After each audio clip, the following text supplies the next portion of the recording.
Hey guys, this is James from TeaDB bringing you InBetweenIsode number 66. So we are continuing on the track of teas that I own and that I drink regularly. So today, similar to last week when I brought on the 1998 Iwu that I picked up from Taiwan, I'm picking out a tea that I also brought back from my trip. This one from Hong Kong. So I own a couple of these. It's a commissioned 2004 7542, supposedly. And I say supposedly because that's what it is sold to me as. I don't really have much else in the way of verification other than do I trust the vendor or not. And frankly, I don't really care because the tea was okay for the price that I paid. So I paid 720 Hong Kong dollars for this. That makes it a little bit under $100, so I'm paying 25 cents a gram or so. So $50 200 gram cake would be the equivalent.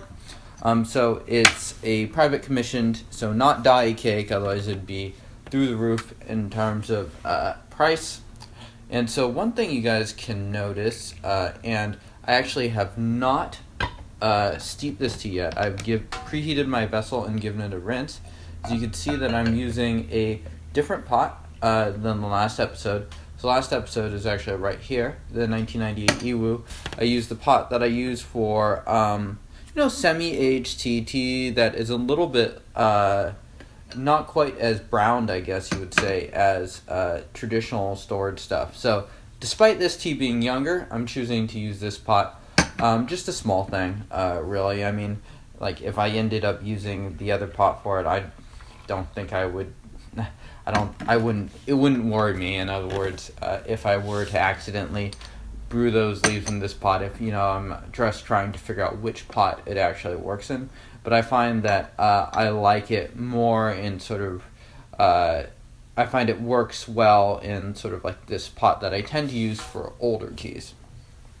And so one other key difference is sometimes I see a lot of the use of like traditional storage or whatever being used very synonymously with just kind of humid storage or Hong Kong storage, and that's really not the 100% correct use of it, as traditional storage is something that really implies that it was stored in a deliberately humid place for a few years, and then it's stored in a much drier place and dried out, and only then is it sold or served or whatever.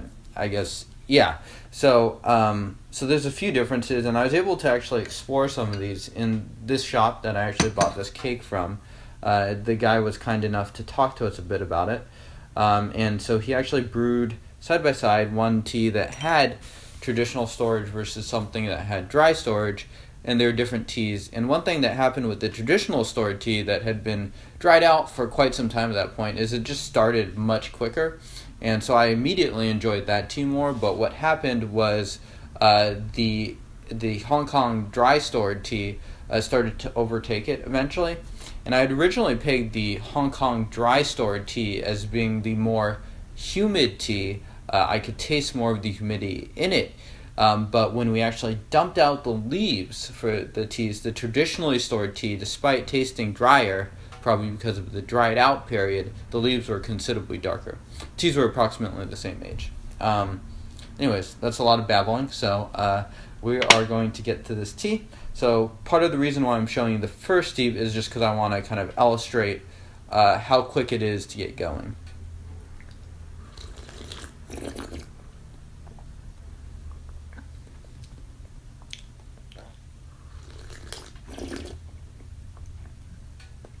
So compared to just about every other tea I brought on, this has a much heavier body.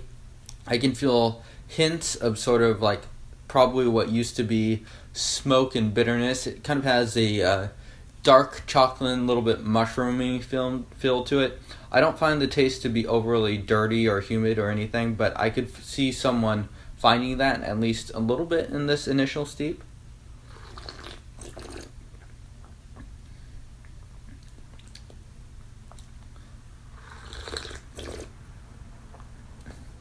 It's not as sweet as any of the previous three teas that I've had too.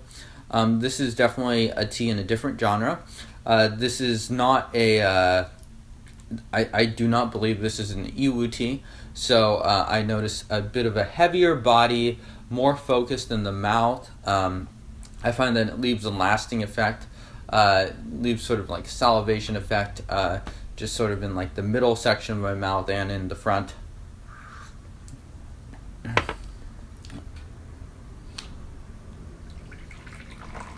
I think the other thing that's interesting about these traditionally stored teas is that I think they're an example of a tea where the base material when it's first created is something that if I were to have this tea when I was young, I would be like, ugh, it would have been rough, it would have been nasty. I can kind of feel some of that when I'm drinking the tea now, but because of how it's been stored, it's been mellowed out into something that's quite nice in my opinion.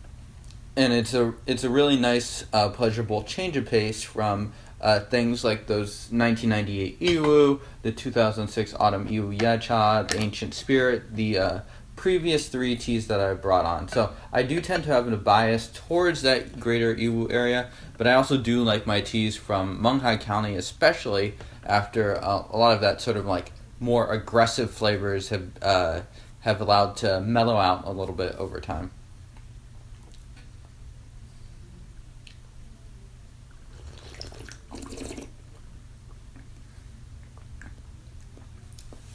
So even thicker body.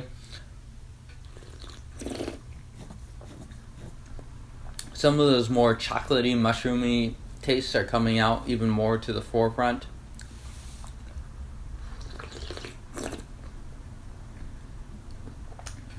Pretty thick body. Medium to heavy body, I would say on this. Definitely a heavier body than a lot of the teas I normally drink. Let's have a smell. So more fruits coming off the smell. A little bit of like sweet grain. Yeah, sweeter aroma to that. Maybe, yeah, some more fruit, so that's interesting. I'm curious if the third steep will bring out some of that.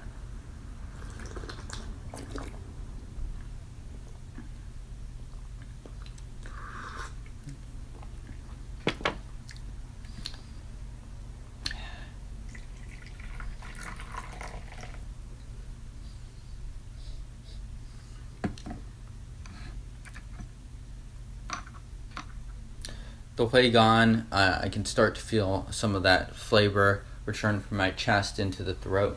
So starting to feel some of those sweet flavors there. It's not as immediately throaty as the 98 Iwu or the Iwu Yacha, for instance, but it's sort of a different character, I guess.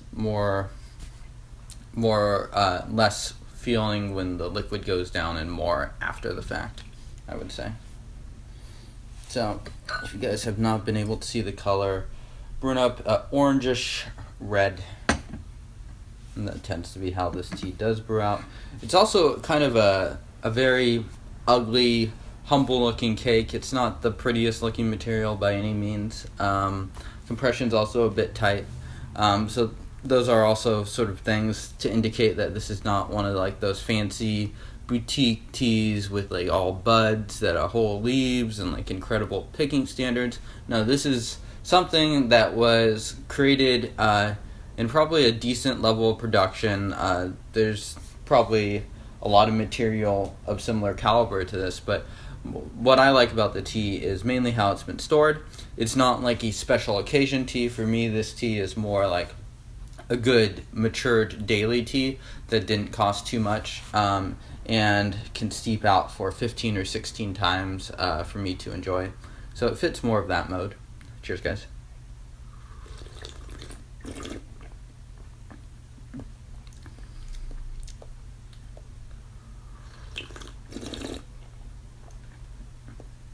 So even thicker body, a little bit slick. I'm getting a little bit of those fruit flavors. They're a little bit more, they're not as prevalent in the taste as they are in the aroma.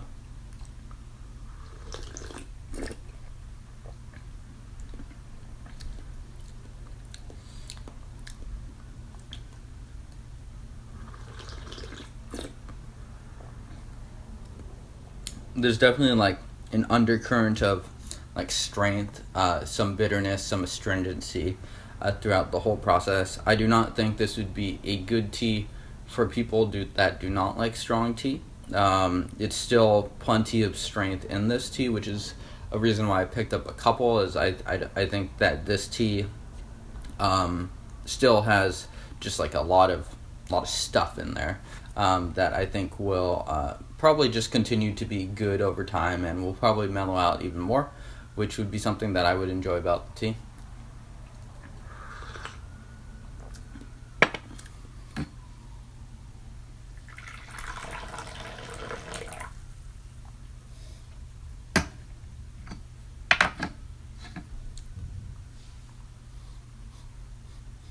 So a lot more sweet flavors coming out of that, so even fruitier and a little bit more of that sweet grain than last time.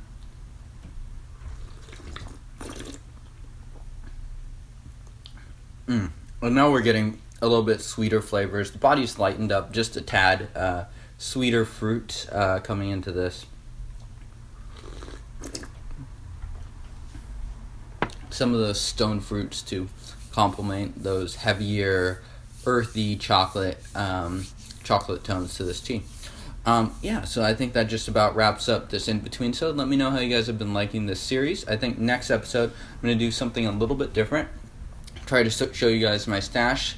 So just show you how I organize my Pu'erh, stuff like that, just because you guys might find it interesting, or maybe you'll have a tip or two for me or a different idea.